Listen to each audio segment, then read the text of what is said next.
Hi all, welcome back. ഇപ്പോൾ കുറച്ച് നാളായല്ലേ ഇതുപോലെ വീഡിയോയുടെ മുന്നിൽ വന്നിട്ട് സംസാരിച്ചിട്ട്. ഞങ്ങൾക്ക് കോൾഡും കഫും ഒക്കെ ആയിട്ട് ഇരിക്കുമായിരുന്നു. ഒരു 2 ആഴ്ചയായി ആക്ച്വലി കഫൊക്കെ തുടങ്ങിയിട്ട്. ഇപ്പോൾ മാറി വരുന്നു, റിക്കവർ ആയിക്കൊണ്ടിരിക്കുന്നു. ഇപ്പോഴും സൗണ്ടൊക്കെ കുറച്ച് അടഞ്ഞാണ് ഇരിക്കുന്നത്. അതാണ് കഴിഞ്ഞ ആഴ്ച വീഡിയോ മിസ്സായത്. പുതിയ വീഡിയോ ഇടാനോ അല്ലെങ്കിൽ എടുക്കാനൊക്കെ ഹെൽത്തൊന്നും അത്ര എനർജി ഇല്ലായിരുന്നു. മീക്കോർ വീഡിയോ ഒക്കെ പകുതിക്ക് വെച്ച് നിർത്തി വെച്ചേക്കുവാണ്. ഇനി പയ്യെ ബാക്കിയെല്ലാം ഫിനിഷ് ചെയ്യണം. എന്നിട്ട് ഞാൻ വീഡിയോസൊക്കെ വീണ്ടും പഴയ രീതിയിൽ കറക്റ്റായിട്ട് അപ്ലോഡ് ചെയ്യുന്നതാണ്. നമ്മുടെ ചാനൽ കുറേ ആയാലും ഒരു പ്ലാൻ റിലേറ്റഡ് ആയിട്ടുള്ള ഒരു വീഡിയോ ചെയ്തിട്ട് എനിക്കാണെങ്കിൽ ഏറ്റവും കൂടുതൽ നമ്മുടെ ചാനൽ റിക്വസ്റ്റ് കിട്ടുന്ന കുറച്ച് വീഡിയോസാണ്. ഒന്ന് ഹോം ടൂർ, ഒന്ന് നമ്മുടെ ഏതെങ്കിലും ഒരു പർട്ടിക്കുലർ ചെടിയെ പറ്റിയിട്ട് ഉള്ള നിങ്ങളുടെ ഡൗട്ട്സ്. അതാണ് എൻ്റെ കമൻസ് സെക്ഷനിൽ നോക്കിക്കഴിഞ്ഞാൽ മിക്ക വീഡിയോയിലെ കമൻസിൽ കാണും ഏതെങ്കിലും ഒരു ചെടിയുടെ കാര്യത്തിനെ പറ്റിയിട്ട്.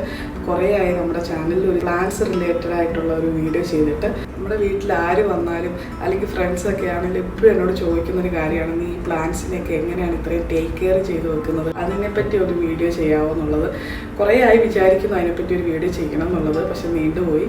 അപ്പോൾ ഇന്നത്തെ വീഡിയോ എന്ന് പറയുന്നത് ഞാൻ എങ്ങനെയാണ് എൻ്റെ പ്ലാന്റ്സിനെ ടേക്ക് കെയർ ചെയ്യുന്നത്, പിന്നെ കുറച്ച് ടിപ്സും കാര്യങ്ങളൊക്കെയാണ്. എൻ്റെ ചെറിയ അറിവിൽ എനിക്ക് ഇത്രയും നാളത്തെ ഒരു എക്സ്പീരിയൻസ് വെച്ചിട്ട് എനിക്ക് തോന്നിയ കുറച്ച് കാര്യങ്ങളൊക്കെ ഞാനിതിൽ ഷെയർ ചെയ്യുന്നുണ്ട്. അപ്പോൾ ഇൻട്രോ നന്നായിട്ട് നീണ്ടു, നമുക്ക് ഒട്ടും താമസിക്കാതെ വീഡിയോയിലോട്ട് കിടക്കാം.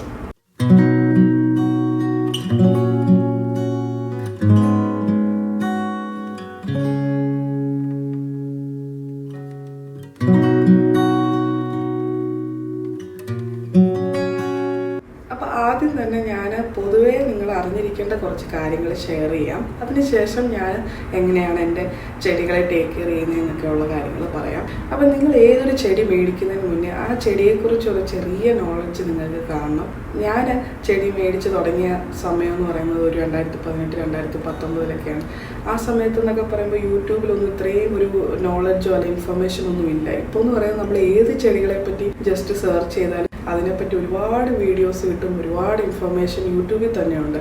ഞാനൊക്കെ പ്ലാന്റ്സിനെ പറ്റി കൂടുതലും നോക്കുന്നത് ഗൂഗിളിലായിരുന്നു. ഇപ്പോഴും ഗൂഗിളിൽ നോക്കിയാലും നിങ്ങൾക്ക് കിട്ടും. നിങ്ങൾ ഏതൊരു ചെടി മേടിക്കുന്നതിന് മുന്നേ ആ ചെടിയെപ്പറ്റി ചെറിയ കാര്യങ്ങളൊക്കെ, ആ ചെടിക്ക് എന്തുമാത്രം സൺലൈറ്റ് വേണം, വാട്ടർ വേണം, അങ്ങനെയൊക്കെ ചെറിയ ചെറിയ കാര്യങ്ങൾ നിങ്ങൾ അറിഞ്ഞു വെക്കുക. ആ ചെടിയെപ്പറ്റി കുറച്ചൊരു നോളജ് നിങ്ങൾക്ക് ഉണ്ടാവണം. അതിനുശേഷം നിങ്ങൾക്ക് ചെടി മേടിക്കാം.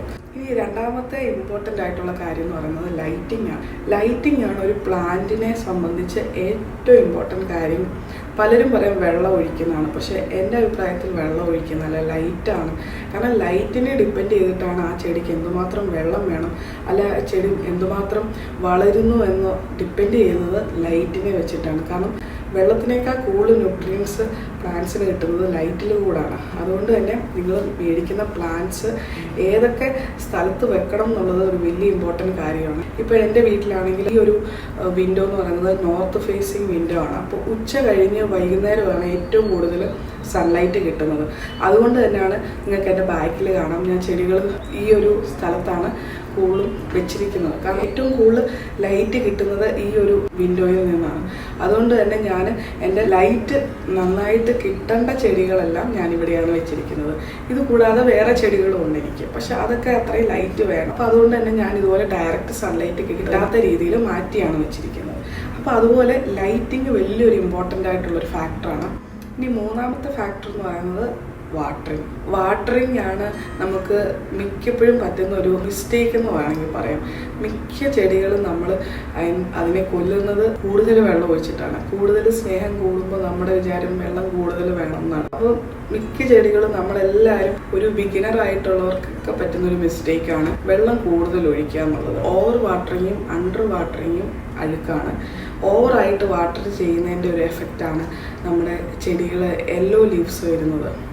മഞ്ഞ കളറിലുള്ള ചില ഇലകളൊക്കെ മഞ്ഞ കളറായിട്ട് വരുന്നത് അതിന് വെള്ളം കൂടുതൽ ആവുന്നതായിരിക്കാം.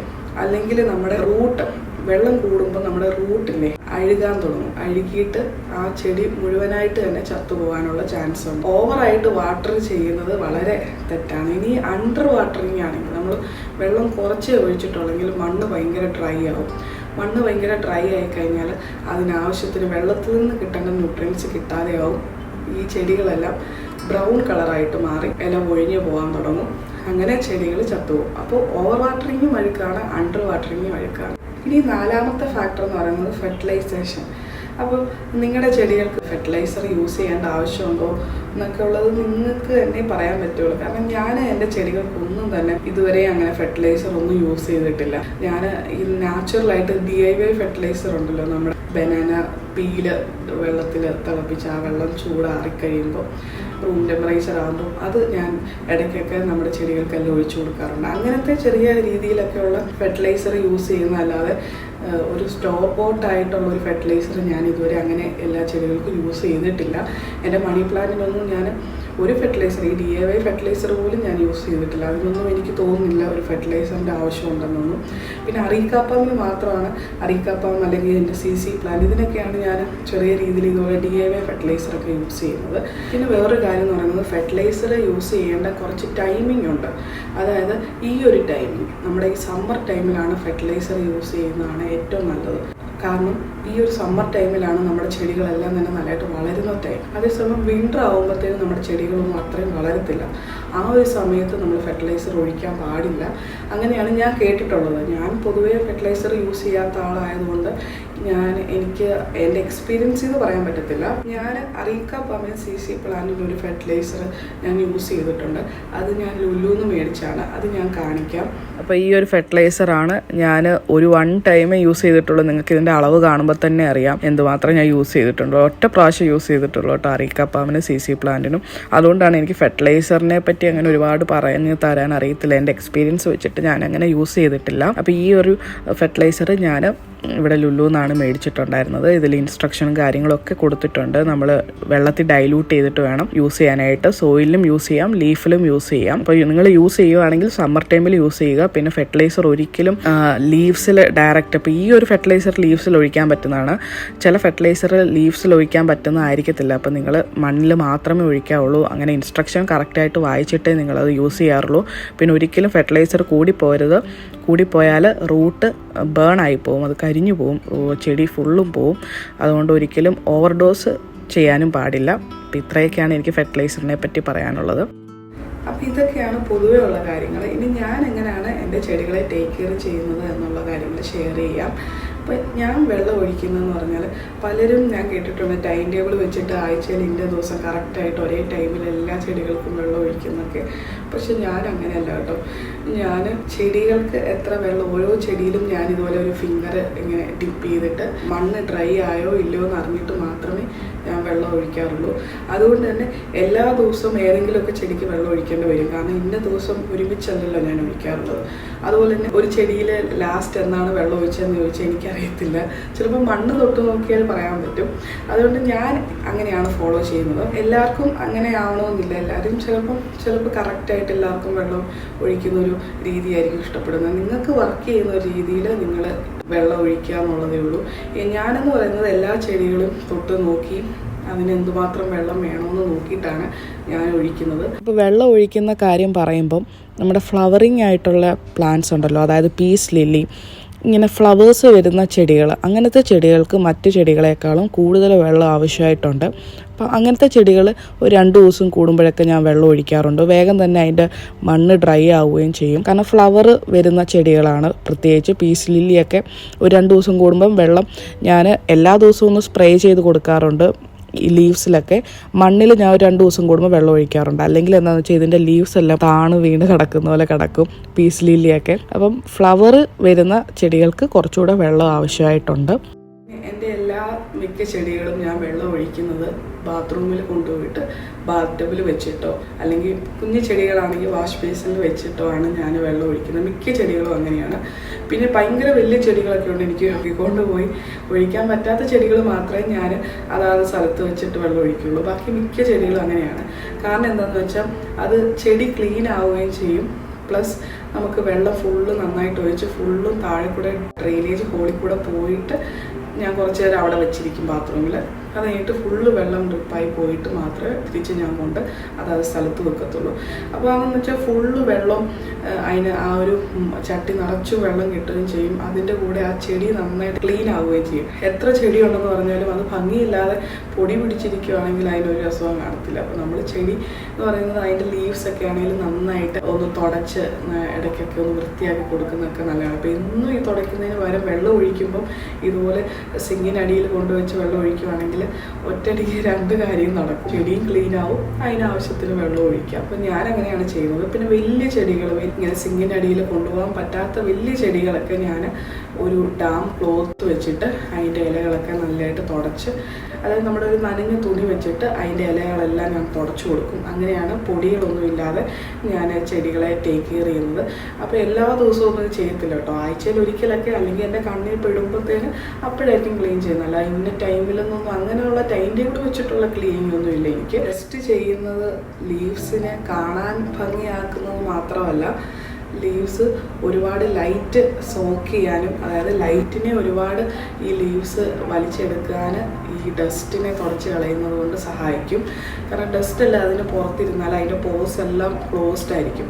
നമ്മുടെ സ്കിന്നിൽ പോസ് ഉള്ളതുപോലെ തന്നെ ഈ ലീവ്സിലും പോസ് ഉണ്ട്. അപ്പം പോസ് എന്ന് പറഞ്ഞാൽ ചെറിയ ചെറിയ ഓരോ ഹോളുകൾ. അപ്പം ആ ഹോളുകളെല്ലാം തന്നെ ഡസ്റ്റ് വന്ന് അടഞ്ഞിരിക്കുകയാണെങ്കിൽ അത്രയും ലൈറ്റിനെ അത് അബ്സോർബ് ചെയ്യുന്ന എമൗണ്ട് കുറവായിരിക്കും. ആ സമയം നമ്മളെപ്പോഴും അതിനെ ക്ലീൻ ചെയ്ത് തുടച്ച് വെക്കുകയാണെങ്കിൽ കൂടുതൽ ലൈറ്റിനെ അത് അബ്സോർബ് ചെയ്യും. ആ ഒരു ചെടിയുടെ ടോട്ടൽ ഗ്രോത്തിനെ തന്നെ അത് എഫക്റ്റ് ചെയ്യും, നല്ലതായിട്ട് വളരുകയും ചെയ്യും. അപ്പം ചെടികളുടെ ഗ്രോത്തിനും അതാണ് നല്ലത്, കാഴ്ചയ്ക്കും അതാണ് നല്ലത്. അപ്പം അങ്ങനെയാണ് ഞാൻ ചെടികളുടെ പൊടികളും കാര്യങ്ങളൊക്കെ ഞാൻ ടേക്ക് കെയർ ചെയ്യുന്നത്. അങ്ങനെയാണ്. നെക്സ്റ്റ് ഞാൻ ചെയ്യുന്ന ഒരു കാര്യമാണ്, നമ്മുടെ ചെടികളിലുള്ള മഞ്ഞ കളറിലെ ലീവ്സ് അല്ലെ ബ്രൗൺ കളർ ലീവ്സ് ഒക്കെ വരുമല്ലോ, അതെല്ലാം തന്നെ ഞാൻ അപ്പം തന്നെ കട്ട് ചെയ്ത് കളയും കേട്ടോ. ഒരു സിസേഴ്സ് വെച്ചോ അല്ലെ കൈ വെച്ചിട്ടാണെങ്കിലും ചെറിയ രീതിയിൽ ഒന്ന് പ്രസ് ചെയ്തിട്ട് ഞാനത് കട്ട് ചെയ്ത് മാറ്റാറുണ്ട്. കാരണം അത് ചെടികളുടെ ഗ്രോത്തിന് വളരെ നല്ലതാണ്. പിന്നെ വേറൊരു കാര്യം എന്ന് പറയുന്നത്, നമ്മുടെ ഈ ഇതുപോലത്തെ അറീക്ക പാമ്പൊക്കെ ഉണ്ടല്ലോ, ഈ അറീക്ക പാമ്പിൻ്റെ അറ്റത്ത് കണ്ടോ, അറ്റത്തൊക്കെ ചിലപ്പോൾ ടിപ്സ് ബ്രൗൺ കളർ ആവാറുണ്ട്. അത് വെള്ളം കുറയുന്നത് കൊണ്ടാണ്. അതിനെ നിങ്ങൾ കട്ട് ചെയ്ത് കളയുക. ഞാനങ്ങനെ ചെയ്യാറുണ്ട്. ഏറ്റവും കൂടുതൽ അങ്ങനെ എനിക്ക് കണ്ടിട്ടുള്ളത് അറീക്ക പാമ്പിലാണ്. അപ്പം ഞാൻ അതിൻ്റെ അറ്റത്ത് ഈ ബ്രൗൺ ആയിട്ടുള്ള ടിപ്സ് എല്ലാം തന്നെ ഞാൻ സിസേഴ്സ് വെച്ച് കട്ട് ചെയ്ത് ട്രിം ചെയ്യാറുണ്ട്. നമ്മുടെ മുടിയാണെങ്കിൽ പോലും ഇടയ്ക്കിടയ്ക്ക് അറ്റം വെട്ടി കൊടുക്കണമെന്ന് പറയുമല്ലോ, എന്നാലേ അത് നന്നായിട്ട് വളരത്തുള്ളൂ എന്ന് പറയത്തില്ല. അതുപോലെ തന്നെയാണ് ചെടികളുടെ കാര്യം. ഇടയ്ക്കിടയ്ക്ക് ഇതിനെ പ്രൂൺ ചെയ്യുക എന്നാണ് പറയുന്നത്. പ്രൂണിങ്ങും അല്ലെങ്കിൽ പ്രൊപ്പഗേറ്റും ഒക്കെ ചെയ്യുന്നത് ചെടികൾക്ക് നല്ലതാണ്. പ്രൊപ്പഗേഷൻ്റെ കാര്യം പറഞ്ഞതുകൊണ്ട് അടുത്ത സ്റ്റെപ്പ് ഞാൻ പ്രൊപ്പഗേറ്റ് ചെയ്യുന്ന കാര്യങ്ങളെ പറ്റി പറയാം. ഞാൻ ഒരുപാട് പ്രൊപ്പഗേറ്റ് ചെയ്യുന്ന ആളാണ് കേട്ടോ. ഞാൻ ഒരുപാട് ചെടികൾ, എൻ്റെ മിക്ക ചെടികളും കട്ട് ചെയ്ത് അതിൽ നിന്ന് പുതിയ ചെടികളുണ്ടാക്കി. എനിക്ക് ഭയങ്കര ക്യൂരിയോസിറ്റിയാണ്. എനിക്ക് ഭയങ്കര ഒരു അച്ചീവ്മെൻ്റാണ് ഞാനൊരു ചെടിയിൽ നിന്ന് വേറൊരു ചെടി ഉണ്ടാക്കുക എന്ന് പറയുന്നത്. എന്നെ സംബന്ധിച്ച് എനിക്ക് ഭയങ്കര ഇഷ്ടമുള്ള കാര്യമാണ് കേട്ടോ. ഞാനിങ്ങനെ നോക്കിയിരിക്കും പോത്തോസൊക്കെ നന്നായിട്ട് വളരാനായിട്ട്. വളർന്നു കഴിയുമ്പോൾ ഞാൻ അതിൽ നിന്ന് കട്ട് ചെയ്ത് വേറൊരു ചട്ടിയിലാക്കി അതൊരു വേറൊരു ചെടി. ഒരുപാട് പോത്തോസ് ആണ് കൂടുതലും ഞാൻ പ്രൊപ്പഗേറ്റ് ചെയ്യുന്നത്. ഞാൻ ഈ ഒരു 2 ആഴ്ച എനിക്ക് വയ്യാതിരുന്ന സമയത്ത് ഞാനൊരു ചട്ടിയിൽ പ്രൊപ്പഗേറ്റ് ചെയ്ത് റൂട്ട് വന്നതിന് ശേഷം ഞാനൊരു ചട്ടിയിലാക്കി. അത് ഞാൻ നിങ്ങളെ കാണിക്കാം ഇപ്പോൾ. അപ്പോൾ ഇതാണ് ഞാൻ പറഞ്ഞത്. ഇപ്പോൾ ഈ 2 ആഴ്ച കൊണ്ട് ഞാൻ ഒന്ന് പ്രൊപ്പഗേറ്റ് ചെയ്തതാണ് കേട്ടോ.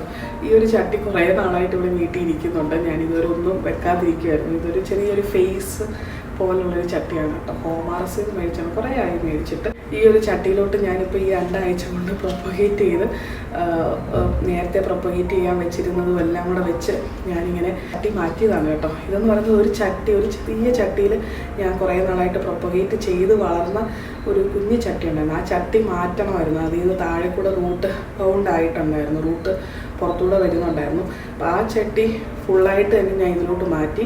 അതുകൂടാതെ ഞാൻ അറ്റത്ത് ബാക്കി സ്പേസ് ഉള്ളിടത്തെല്ലാം തന്നെ ഞാൻ വേറെ പ്രൊപ്പഗേറ്റ് ചെയ്യാൻ വെച്ചിരുന്ന മണി പ്ലാന്റൂടെ വെച്ചു. അങ്ങനെ ഈ ചട്ടി നിറച്ചു. കാണാൻ നല്ല രസമില്ലേ ഫുള്ളും. നമുക്ക് പുതുതായിട്ട് വേറൊരു ഒരു പ്ലാന്റ് കിട്ടി. അപ്പോൾ ഈ പ്രൊപ്പഗേഷൻ മെത്തേഡിൽ കൂടെ നമുക്ക് അതുപോലെ ഒരുപാട് ചെടികൾ നമ്മുടെ എണ്ണം കൂട്ടാം. സംസാരത്തിൽ നിങ്ങൾക്ക് കുറച്ച് അണപ്പ് പോലൊക്കെ തോന്നുന്നുണ്ടെങ്കിൽ അതെനിക്ക് നല്ല ജലദോഷം ഉണ്ടായിട്ടാണ് കേട്ടോ. ശബ്ദമൊക്കെ സംസാരിക്കാനൊക്കെ കുറച്ച് ബുദ്ധിമുട്ടുണ്ട്, അതുകൊണ്ടാണ്. അപ്പോൾ അത് നിങ്ങൾ ക്ഷമിക്കുക. ഇതാണ് ഞാൻ പണ്ട് എങ്ങനെ പ്രൊപ്പഗേറ്റ് ചെയ്യാമെന്നൊരു വീഡിയോ, മണി പ്ലാന്റ് എങ്ങനെ പ്രൊപ്പഗേറ്റ് ചെയ്യാമെന്നൊരു വീഡിയോ ഇട്ടിട്ടുണ്ടായിരുന്നു. അതിൽ കാണിച്ച ചെടിയാണ് ഇതുപോലെ ഇത്രയും വളർന്നിട്ടുണ്ട്. നിങ്ങൾക്ക് കാണാം. ഇത് ഇവിടെയൊക്കെ പിന്നെ സ്പേസ് ഉണ്ട് കേട്ടോ. അപ്പോൾ ഈ ഒരു സ്പേസ് ഉള്ളിടത്ത് നമുക്ക് വീണ്ടും ഏതെങ്കിലും നമ്മൾ പ്രൊപ്പഗേറ്റ് ചെയ്യാൻ വെള്ളത്തിലിട്ട് വെച്ച് ചെടി വേര് വരുമ്പോഴത്തേന് ഈ സ്പേസ് ഉള്ളിടത്തൊക്കെ നമുക്കത് വെക്കാം. അപ്പോൾ എന്താണെന്ന് വെച്ചാൽ ഈ ചട്ടി നിറച്ചും ചെടിയാവും. ചട്ടി ഈ മണ്ണ് കാണാത്ത പോലെ നന്നായിട്ട് ബുഷിയായിട്ട് വളർത്താൻ പറ്റും. ഞാൻ ഇനി ഒരു ഇൻട്രസ്റ്റിംഗ് ആയിട്ടൊരു കാര്യം കാണിക്കാം. അപ്പോൾ ഈ ഒരു ചെടിയാണ് എൻ്റെ ഒരു മദർ എന്ന് പറയാം. എൻ്റെ ഒരു മണി പ്ലാന്റിൻ്റെ എല്ലാം പോത്തോസിൻ്റെ മദർ എന്ന് പറയുന്നത് ഈ ഒരു ചെടിയിൽ നിന്നാണ്. ഈ ഇരിക്കുന്ന ചെടി ആദ്യമായിട്ട് ഞാൻ പ്രൊപ്പോഗേറ്റ് ചെയ്തത് ഈ ഒരു കുഞ്ഞു ചട്ടിയിലാണ്. പിന്നെ ഈ ഒരു ചട്ടിയിൽ ഞാൻ പ്രൊപ്പോഗേറ്റ് ചെയ്തിട്ടുണ്ട്. പിന്നെ ഈ ഒരു മഞ്ഞ പോട്ടിൽ വെച്ചിട്ടുള്ളത്. പിന്നെ ഈ മണ്ണിലുള്ളത് ഇത് ഞാൻ നേരത്തെ നിങ്ങളെ കാണിച്ചിട്ടുണ്ട്. ഇത് കുറച്ച് നാൾ മുന്നേ ഉള്ളതാണ്. അതാണ് കുറച്ച് വളർന്നിട്ടുണ്ട്. ഇതും ആ ഒരു ഏകദേശം ടൈമിൽ ചെയ്തേക്കുന്നതാണ്. അതും വളർന്നിട്ടുണ്ട്. ഇത് ഞാൻ ലേറ്റസ്റ്റ് ആയിട്ട് ചെയ്തിട്ടുള്ളത് ഈ ഒരു ചെറിയ പോട്ട് ഞാൻ ചെയ്തിട്ടുണ്ട്. വേറൊരു ചെറിയ പോട്ട് ഈ കാണുന്നത് ഞാൻ ഹോൾ വീഡിയോയിൽ കാണിച്ചിട്ടുള്ള ഐക്യന്ന് മേടിച്ചൊരു പോട്ടാണ് കേട്ടോ. അതിന് ഞാൻ ഉള്ളിലൊരു ഹോൾ ഇട്ടിട്ട് അതിൽ ഞാൻ പോത്തോസ് വെച്ചാണ്. നിങ്ങൾക്ക് കാണാം ഈ ഒരു ടേബിൾ, ഒരു ചെറിയ കോഫി ടേബിൾ നിറച്ചും പോത്തോസാണ്. ഈ പോത്തോസ് എല്ലാം തന്നെ ഞാൻ ഈ ഒരു വലിയ പ്ലാന്റിൽ നിന്ന് കട്ട് ചെയ്ത് പ്രൊപ്പഗേറ്റ് ചെയ്ത് ഉണ്ടാക്കിയതാണ്. എത്ര പുതിയ ചെടികളാണ് ആയിട്ടുള്ളത്, പുതിയ ചട്ടി ആഡായിട്ടുണ്ടെന്ന് നിങ്ങൾക്ക് കാണാം.